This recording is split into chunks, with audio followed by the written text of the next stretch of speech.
The house was quiet except for the low voices drifting from the dining room. I had only come downstairs to grab a glass of water, but the words stopped me cold halfway through the hallway. My mother's voice, light with excitement, carried easily. The guest list is almost final. We'll keep it intimate, just family and close friends. Of course, Sarah must shine. This is her big night. Then my father chuckled. Yes, only the people who make us proud should be there. We don't want any distractions. There was a pause, and I could hear the sound of a pen scratching on paper. Then my mother spoke again, her tone sharper. Better not tell Anna about it. You know how she gets. She'll feel left out, but honestly, she doesn't belong at something this important. She always brings a mood, and this isn't about her. My chest tightened. I gripped the wall to steady myself. They were talking about me, my own parents planning my sister's engagement party and making sure I wasn't part of it. I pressed my lips together, willing myself not to cry too loudly. I agree, my father said, his voice calm but firm. Let's not complicate things. Sarah deserves a perfect night.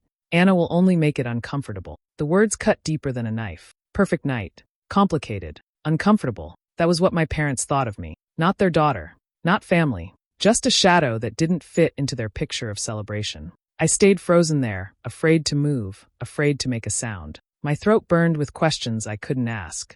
What had I done so wrong that they were ashamed to even invite me? Why was I the one they had to hide? As I stood there, I heard my sister's laugh join theirs. She must have come in quietly. She sounded happy, almost smug. Don't worry, Mom, Dad. I never expected Anna to be there. It's better this way. Her words sealed it. Not only did my parents want me gone, but my sister, my only sibling, was fine with it, maybe even pleased. I backed away slowly, the floor creaking beneath my bare feet. My hand trembled as I clutched the glass I had come downstairs for, but suddenly I wasn't thirsty anymore. The whole world felt heavy on my shoulders. Upstairs in my room, I sat on the edge of my bed, staring into the dark. My chest rose and fell in shallow breaths, the ache in my throat making it hard to breathe. I thought about the countless times I had been there for them, helping with chores, covering for Sarah's mistakes, giving up my own needs so she could shine. And yet, here I was, erased from their happiness like I was never part of their story. Tears blurred my vision, but I blinked them away. Somewhere inside me, beyond the pain, was a small voice asking why I kept longing for love that hurt me every time. Still, that night, the only thing I felt was heartbreak. A sharp, lonely kind of heartbreak that left me trembling in silence. I was the firstborn, but it never really felt like I was the one who opened the door for our family. From the time I could remember, Sarah was always the star. She was 2 years younger than me, softer in voice, brighter in smile, and somehow always managed to win our parents' hearts without even trying. People often said, "Sarah is such a sweet girl. She makes everyone happy." No one ever said that about me. I wasn't wild or careless. I was just different, quiet, sensitive. I worked hard in school, tried to make good grades, and followed the rules. But my efforts always felt invisible, like drops of water falling into sand. My parents seemed to look at me and only see what I wasn't. My mother especially cared about how things looked. She wanted a family that other people admired. She liked when Sarah sang at school events or danced in church programs. She liked showing off her younger daughter's laughter and charm. And she liked when people praised her for raising such a perfect child. With me, it was the opposite. If I made a mistake, even a small one, she would sigh loudly and say, "Why can't you be more like your sister?" Those words followed me through childhood like a shadow I couldn't escape. One memory stays sharp in my mind. I must have been 10. Sarah had a birthday party in the backyard, with balloons, cake, and all her friends. I remember helping to serve the cake, but when it was time to take pictures, my mom gently pushed me out of the way. "Let Sarah's friends stand near her," she whispered, as if I didn't belong in the frame. I smiled through it, but I felt a sting deep in my chest. That sting never really left. By the time we reached high school, the gap between us had grown. Sarah was outgoing, always surrounded by people. I, on the other hand, focused on studies and part-time jobs. I wanted to ease the burden on my parents by paying for my own books, even helping with bills when I could. But no matter what I did, it never seemed to count. When Sarah got into trouble, once skipping classes, another time failing a test, it was brushed aside. "She's just young, she'll find her way," my dad would say. When I made a mistake, like coming home late after work, I was met with cold silence and disappointed stares. Even now, as an adult, nothing much has changed. I work long hours at a small office job. The pay isn't glamorous, but it keeps me steady. I cover my own rent, my own bills, and rarely ask for help. But in my parents' eyes, my life looks ordinary, not something to brag about. Sarah, meanwhile, is the one they parade around, her stylish clothes, her pretty pictures, her relationship with a man they adore. It hurts, but I've grown used to carrying that pain quietly. I've never been the type to scream or demand love. I tell myself that if I keep my head down and do my best, maybe one day they'll see me for who I am. But deep down, I know they already decided long ago what role I play in this family. To them, I'm the difficult one, the one who never shines. At gatherings, I've heard relatives whisper, "She's the serious one, isn't she?" Not like her sister. Sometimes my mother would laugh at that, almost proudly, as if my seriousness was proof that something was wrong with me. The worst part is I love them. I love my family more than I can explain. I have always wanted to belong, to hear them say, "We're proud of you too." That longing has shaped everything I do, from the way I dress to the way I hold back my true feelings just to avoid conflict. But no matter how much I bend myself, it's never enough. I think about all the times I stood in the shadows so Sarah could shine. I gave her my allowance once so she could buy a dress for a school dance. I covered for her when she lied about staying at a friend's house. I even helped her with homework when she was too distracted. But none of those sacrifices were remembered. If anything, they became invisible threads holding her pedestal higher. Now, at this point in my life, I can see the scars favoritism has left on. It made me second-guess my worth, doubt my voice, and question if love had to be earned rather than freely given. And yet, part of me still aches for the same people who caused that hurt. That is what makes it so heavy. So when I overheard my parents planning Sarah's engagement party without me, it wasn't just about one event. It was years of exclusion pressed into a single moment. A lifetime of being on the outside looking in. And no matter how much I tell myself to be strong, the child inside me still whispers, "Why not me? Why am I never enough?"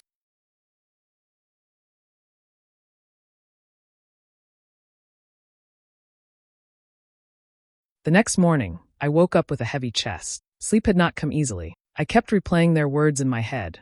My mother's sharp voice saying I didn't belong, my father's quiet agreement, my sister's satisfied laugh. I knew I couldn't carry it silently. The questions pressed too hard against my heart. I needed to hear it directly from her, even if it broke me. I waited until my father left for work, and Sarah went out with her fiancé. My mother was in the kitchen, cutting vegetable. She looked peaceful, humming softly, like everything in the world was fine. My hands trembled as I stepped inside. "Mom," I said, my voice low. She glanced at me quickly, then turned back to the chopping board. "What is it?"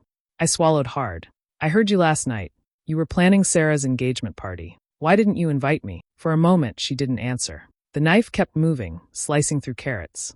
Then she placed it down, wiped her hands on a cloth, and looked at me. Her face was calm, but her eyes were cold. "Anna," she said slowly, "this is not about you. This is Sarah's time. We don't want anything to spoil it." I stared at her, confused. "Spoil it? How could I spoil it? I'm her sister." My mother let out a small sigh, the kind she used whenever she thought I was being difficult. "You don't understand. You have a way of making things heavy. You ask too many questions, you don't smile enough, you don't fit in with the kind of people who will. You'll embarrass the family." Her words struck me like a slap. Embarrass the family. I felt the floor tilt beneath me. After everything I've done for this family? After all the times I stood by Sarah, covered for her, helped you when money was tight, you think I would embarrass you? My voice cracked. She looked at me with that same steady coldness. "It's not about what you've done in the past. It's about now. People are watching. We need to show them the best side of our family. You're not suited for that. I'm sorry, but this is how it has to be." I felt tears rising, but I bit them back. "Not suited. I'm your daughter. Am I really so shameful to you?" Her lips pressed into a thin line. "Don't twist my words. You always make everything about yourself. Can't you just let your sister have her moment without turning it into your drama?" The room felt smaller with every word she said. My heart pounded so loudly I thought it would break through my chest. "So I'm not invited because I don't make you proud. Because I'm not Sarah." She turned away, picking up the knife again, as if the conversation was finished. "You're making this harder than it needs to be. Please, just stay away that night. It's for the best." I stood there in silence, staring at the woman who raised me, who once held me when I cried as a child. But now all I saw was distance. I realized that nothing I had done, no sacrifice, no effort, would ever be enough to earn her love the way Sarah had it. Slowly, I walked out of the kitchen. My hands felt numb, my chest hollow. Upstairs, I sat on my bed and let the tears finally fall. Each drop carried years of quiet sacrifices no one remembered. The nights I worked extra hours to help with bills. The days I gave up my own plans to care for Sarah. The countless times I swallowed my feelings so no one would worry. And yet, in the end, I was the one who would ruin their image. It was not just rejection. It was erasure. A cruel reminder that in their eyes, I was not part of the family worth showing. As the tears slowed, a strange clarity came. I could stay silent, keep being the invisible daughter who accepted every wound. Or I could decide, for once, to stop letting them define me. My heart was torn, but I knew something had to change. This pain was too deep to ignore. That day, without realizing it, I had taken the first step on a new journey, not to win their love, but to fight for my dignity.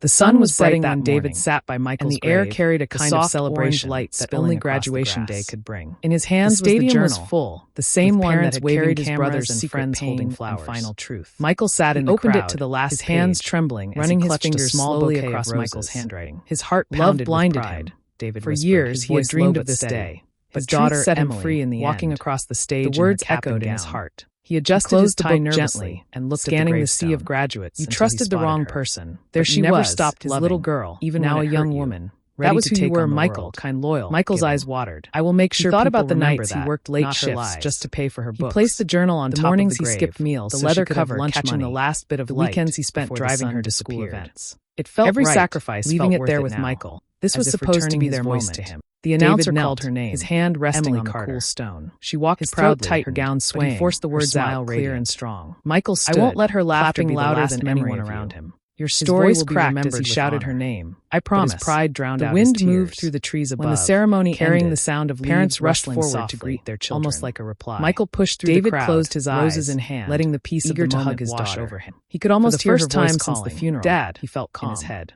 Grace stretched out his arms, watching quietly, but Emily didn't run to him. Evelyn was there too. She ran right past him, her hands folded straight into the arms of another man. They gave him space. Michael knowing this moment belonged to him. His smile slipped as he watched Emily wrap her arms around David, taking one last look at the grave before the crowd clapped when Emily took the microphone. His heart was still heavy with loss, but it carried something else now too, waiting for her to mention him, and the knowledge that Michael's truth. I want to thank the man who has been my rock. Hey, besties. Her voice thanks so much for watching till the end. David, my stepdad. David uncovered the shocking truth about his brother Michael's death. I wouldn't be here without you. The smiling audience cheered. Had been hiding a dark smiled proudly, all along, placing his hand on Emily's shoulder like he was Michael's the only father she ever had. Honor. Michael, if you love this story, don't forget to like, share, drop a comment. Whispers began to ripple through the crowd for more gripping. Some parents glanced at him with pity. See you in the next one. Others with confusion. His throat tightened as he tried to swallow the ache in his chest. He had imagined this moment so different. A hug. A thank you. A simple acknowledgement. Instead, it felt like someone had ripped his heart out in front of the world. He lowered the flowers slowly, his hands shaking. His daughter didn't even glance in his direction. She didn't see him standing there, or maybe she chose not to. Michael's vision blurred as the applause echoed around him, but inside he felt hollow. All the years of sacrifice, all the love he poured out, swept away in a single moment. And as he stood in that crowded stadium, surrounded by laughter and cheers, only one thought echoed in his mind. When did I lose my own daughter?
Michael had never been a perfect man, but if there was one thing he was proud of, it was how hard he worked for his daughter. He grew up in a small town where nothing came easy, so when Emily was born, he promised himself she would never lack the things he did. He took 2 jobs when she was little, fixing cars during the day and working security at night. Sleep was a luxury, but he didn't mind. Every time he came home tired and saw Emily asleep on the couch with her schoolbooks scattered around, his heart softened. He would quietly cover her with a blanket, kiss her forehead, and whisper, "Daddy's got you." Those early years with her were the happiest of his life. Saturdays were their special days. They would go to the park, eat cheap ice cream, and laugh at the ducks chasing crumbs. Emily's laughter was music to him, the sound that gave meaning to every sacrifice.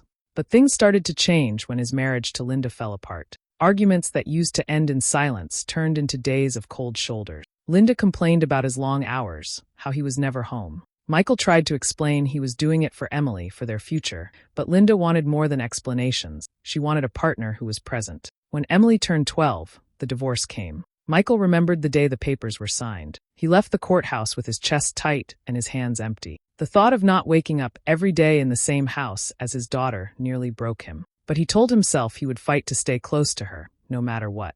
After the divorce, Linda moved on quicker than he expected. It wasn't long before she introduced Emily to David. David was everything Michael wasn't. Where Michael's hands were rough from years of labor, David's were clean and soft. Where Michael's money came in slow and hard-earned, David's came steady from a corporate job that kept him in suits and ties. He was polite, charming, the kind of man who knew how to win people over with just a smile. At first, Michael tried to stay calm about it. He told himself that Emily was old enough to understand he was still her father, no matter who else came into the picture. But slowly, he noticed little changes. Emily started talking about David this and David that. She laughed at his jokes, praised the gifts he bought, and shared stories about dinners at fancy restaurants Michael couldn't afford. The first time she called him Dad by mistake, Michael laughed it off, but inside it stung like a blade. He would pick her up for their weekends together, and she would be distracted, scrolling on her phone, talking about trips David promised her. The simple joys they once shared, board games, old movies, long talks about her dreams, felt smaller compared to the world David gave her. Michael tried to hold on. He saved up to buy her the same phone all her friends had. He learned to cook her favorite meals so their time together would feel special. He even cut back on hours to be more present. But no matter what he did, it felt like David was always 2 steps ahead. The worst part was Linda's attitude. She never missed a chance to compare the 2 men. If Michael was late by 10 minutes, she would sigh and say, "David never keeps Emily waiting." If he couldn't afford the latest thing Emily wanted, Linda would say, "Well, David already got it for her." Michael's insecurity grew heavy. He tried to hide it, smiling for Emily's sake.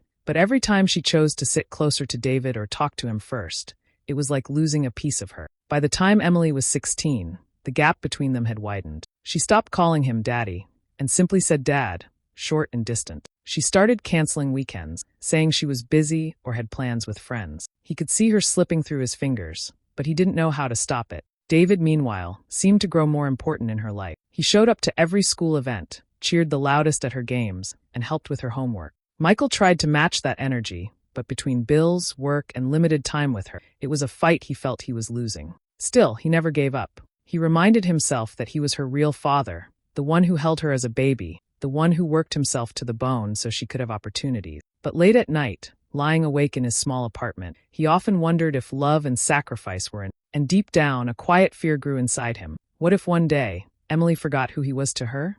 What if David truly replaced him? It happened one afternoon, a few months before graduation. Michael had taken Emily out for lunch at a small diner they used to visit when she was younger. He had been looking forward to the day, hoping it would be one of those rare moments where they could sit and talk without distractions. He had even arrived early, making sure her favorite milkshake was already waiting on the table. Emily walked in, phone in hand, her long hair falling over her shoulders. She gave him a quick smile but didn't hug him the way she used to. Michael noticed, but he pushed the thought away. He wanted the day to feel light. They ordered burgers, and for a while, they talked about her classes and college plans. Michael listened carefully, nodding, trying to catch every word like it was gold. He felt proud, hearing how smart and determined she sounded. Then, halfway through the meal, Emily put her phone down and cleared her throat. "Dad, there's something I need to tell you." Her tone was serious. Michael's chest tightened, but he forced a smile. "Sure, sweetheart. What is it?" She took a deep breath. "For graduation, I want David to walk me." Michael froze.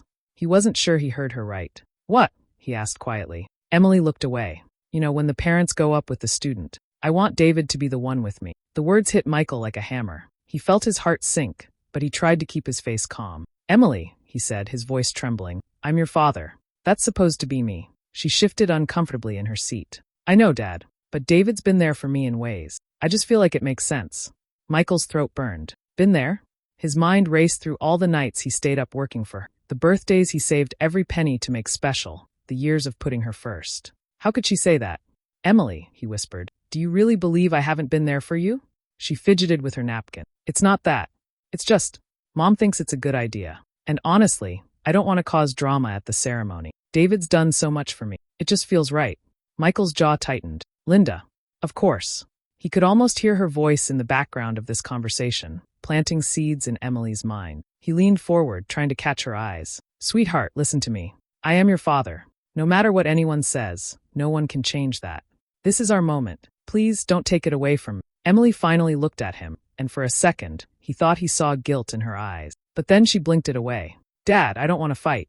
I've made up my mind. Silence fell between them. Michael's chest felt heavy, his hands trembling under the table. He wanted to argue more, to shout, to demand she change her decision. But he saw the wall in her expression, the firmness in her voice. She wasn't going to change it. He forced a weak smile, though his eyes burned. If that's what you want, he said softly, then I won't stop you. Emily nodded quickly, almost relieved, and picked up her phone again. The rest of the meal was quiet, the laughter and warmth gone. When he dropped her back at Linda's house later, Emily gave him a quick hug and hurried inside. Michael sat in his car for a long time, gripping the steering wheel. His chest ached like someone had stabbed him. All the memories came rushing back. Her first steps, the nights she cried during thunderstorms, the time she told him she wanted to be a doctor, and he promised to support her dream. And now, she wanted another man to stand beside her at the biggest moment of her life. He couldn't shake the thought that Linda had played a part in that. She had always compared him to David, always made him feel small. Now it seemed she had convinced Emily to believe the same thing.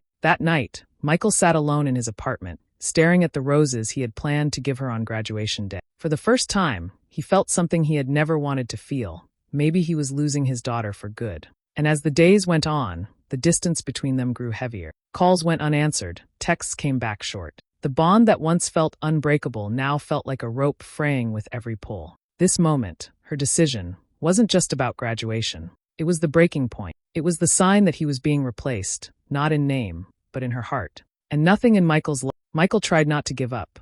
After that lunch with Emily, he told himself maybe she just needed time. Maybe graduation stress was making her say things she didn't fully mean. He decided he would call her more, visit when he could, remind her of the bond they once had. But every time he called, it went the same way. The phone would ring, and sometimes she wouldn't answer. Other times she picked up but sounded distracted. Hi, Dad. I'm busy. Can I call you later? Later never came. One weekend he drove to Linda's house, hoping to surprise Emily, but Linda answered the door with her arms folded. She's not here. She went shopping with David, she said, her voice sharp, almost smug. Michael forced a smile, nodded, and left, but inside his chest felt like it was caving in. Weeks passed, and it felt like Emily was slipping further away. At work, Michael overheard a coworker who lived near Linda's neighborhood. The man said casually, I heard your daughter's stepdad raised her. You weren't really around, right? Michael froze. What did you say? The man shrugged. That's what people say. That David's the one who's been there, not you. Michael felt his stomach twist. It wasn't just Emily pulling away. People thought he had abandoned her. The story being told about him wasn't true, but it was spreading like wildfire. One evening, Michael couldn't take it anymore. He drove straight to Linda's house, heart pounding with anger. She opened the door, looking as calm as ever, a wine glass in her hand. What are you telling her? Michael demanded, his voice shaking. Linda raised her eyebrow. Excuse me? You know what I mean, he snapped. Emily told me she wants David to walk her at graduation. She acts like I was never there for her. And now I hear rumors that I wasn't around, that I abandoned her. That's your doing, Linda, isn't it? Linda smirked, leaning against the doorframe. If Emily feels closer to David, maybe you should look in the mirror instead of blaming me. Michael clenched his fists. I worked myself to the bone for that girl. I missed meals, I broke my back so she would never go without. And now you're trying to erase me from her life. Her tone turned cold. Michael, stop acting like a victim. David provides stability. He's present. He gives her things you never could. If she chooses him, that's her choice. Michael's throat tightened. I'm her father. Nothing will change that. Linda shrugged. Then act like one. But don't expect her to wait around for you to figure it out. She shut the door before he could reply.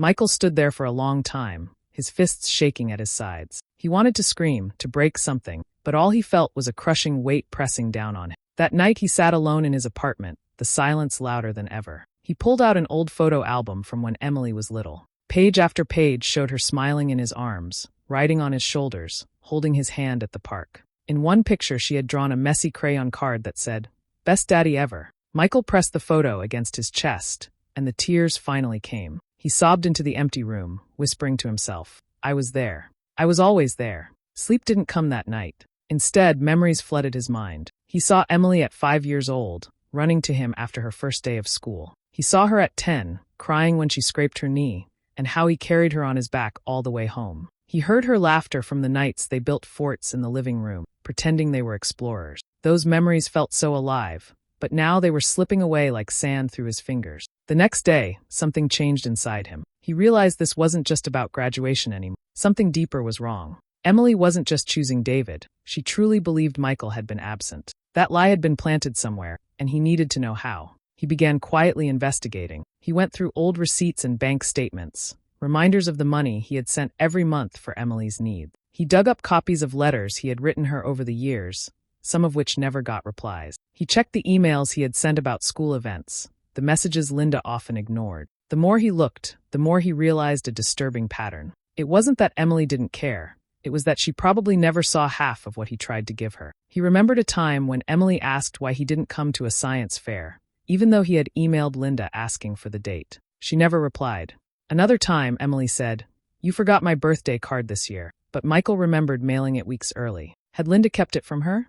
Michael's stomach turned as the pieces clicked together. It was becoming clear. Someone had been feeding Emily lies, maybe even hiding the truth from her. And the more he thought about it, the more certain he became that Linda had played a bigger role than he ever imagined. But what hurt most wasn't Linda's betrayal. It was the look in Emily's eyes when she spoke about David. She believed David was the only man who had stood by her. She believed her father, the man who sacrificed everything, was a ghost in her life. Michael knew then that he couldn't just sit back. He had to uncover the full truth. He had to prove to his daughter that he had never abandoned